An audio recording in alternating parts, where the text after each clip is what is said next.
अब 2 हफ्ते होने को हैं और आज फिर से लोकसभा और राज्यसभा में भारी हंगामा हुआ और दोनों ही सदन की कार्रवाई एक बार फिर से इस हंगामे की भेंट चढ़ गए। शुरुआत अडानी मुद्दे से हुई। राहुल और प्रियंका गांधी की अगुवाई में विपक्षी नेताओं ने एक बार फिर से आज संसद परिसर में मार्च निकाला। गठबंधन नेताओं ने काले मास्क पहन करके, हाथों में तख्ती और हाथों में संविधान की एक प्रति लेकर के मोदी और अडानी के गठबंधन की बात की। इससे पहले कल भी विपक्ष के कई नेता अपनी जैकेट और अपनी कमीज पर पोस्टर चिपका करके पार्लियामेंट के अंदर पहुंचे थे। उन्होंने संसद परिसर में नारेबाजी भी की थी। कल के मार्च में राहुल, प्रियंका समेत आईएनडीआई के बाकी नेताओं ने भी अडानी मुद्दे पर विरोध जताते हुए खास जैकेट और टी शर्ट पहनी हुई थी। इस मामले पर प्रदर्शन चल ही रहा था कि आज जगदीप धनखड़ ने राज्यसभा में, यानी कि राज्यसभा के सभापति ने एक हैरान करने वाला खुलासा किया।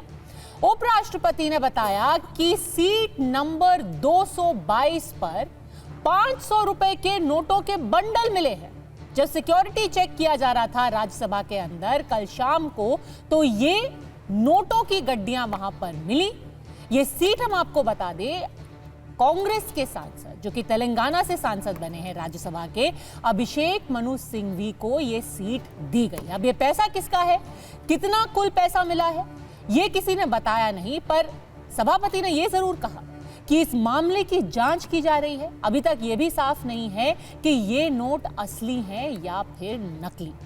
जाहिर सी बात है कि कांग्रेस ने इस बात का विरोध किया। राज्यसभा में नेता विपक्ष मल्लिकार्जुन खड़गे ने सीट नंबर और उससे जुड़ी डिटेल बताने का ही विरोध किया और यह भी कहा कि यह महज मुख्य मुद्दे से ध्यान भटकाने की एक नाकाम कोशिश है। आप अपना ही इन्वेस्टिगेशन कराओगे कभी? आप करा सकते हो अपना इन्वेस्टिगेशन? इसलिए नहीं होगा। मोदी जी अडानी जी का इन्वेस्टिगेशन नहीं करा सकते क्योंकि अगर वो कराएंगे तो वो अपना ही इन्वेस्टिगेशन कराएंगे।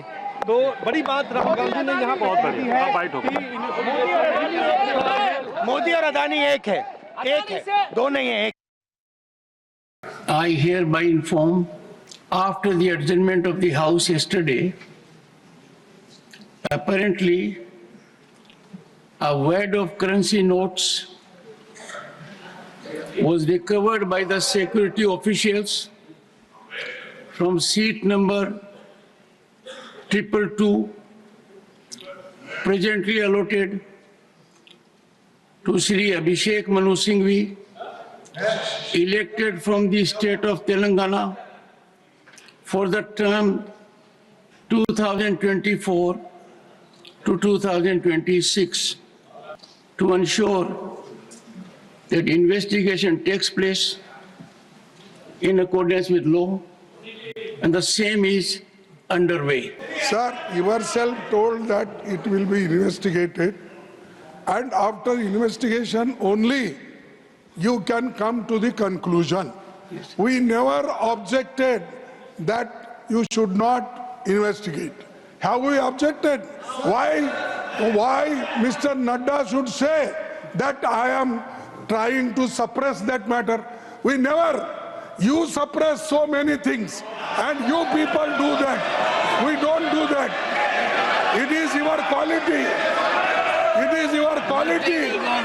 ये जो घटना घटी है, ये घटना बहुत ही असाधारण घटना है।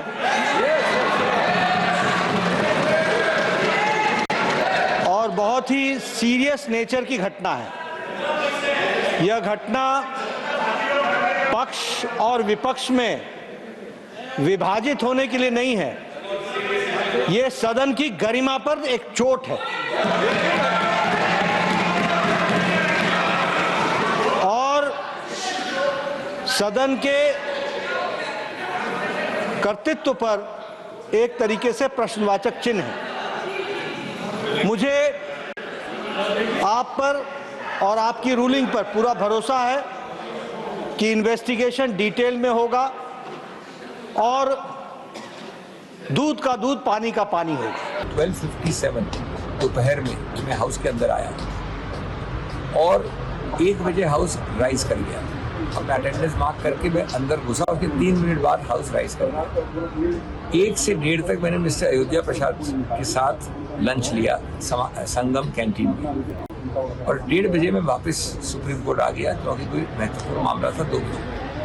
मेरा पूरा कल का हाउस के अंदर बैठक 3 मिनट की थी।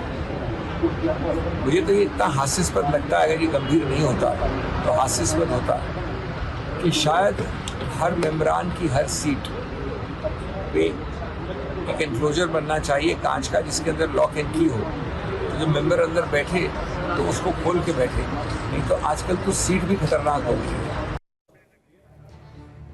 अब कांग्रेस सूत्र बता रहे हैं कि उनको लगता है कि अडानी मुद्दे से ध्यान भटकाने की ये बीजेपी की तरफ से कोशिश है। यही वजह है कि आज राज्यसभा में कैश कांड का मुद्दा प्लॉट किया गया और इससे पहले कल भी लोकसभा में एक विदेशी रिपोर्ट का हवाला देकर आरोप लगाया गया कि राहुल गांधी अमेरिकी अरबपति जॉर्ज सोरोस और अमेरिकी डीप स्टेट के साथ भारत के खिलाफ एक एजेंडे के तहत काम कर रहे हैं। भारतीय जनता पार्टी ने कल संसद में ये इल्जाम लगाया था कि इस पूरी साजिश का मकसद है भारत की स्थिरता और प्रगति को कमजोर करना। बीजेपी प्रवक्ता संबित पात्रा ने कांग्रेस और सोरोस के बीच एक त्रिकोणीय गठजोड़ की बात कही थी। संसद के अंदर भी सुधांशु त्रिवेदी ने इस मुद्दे को उठाया था।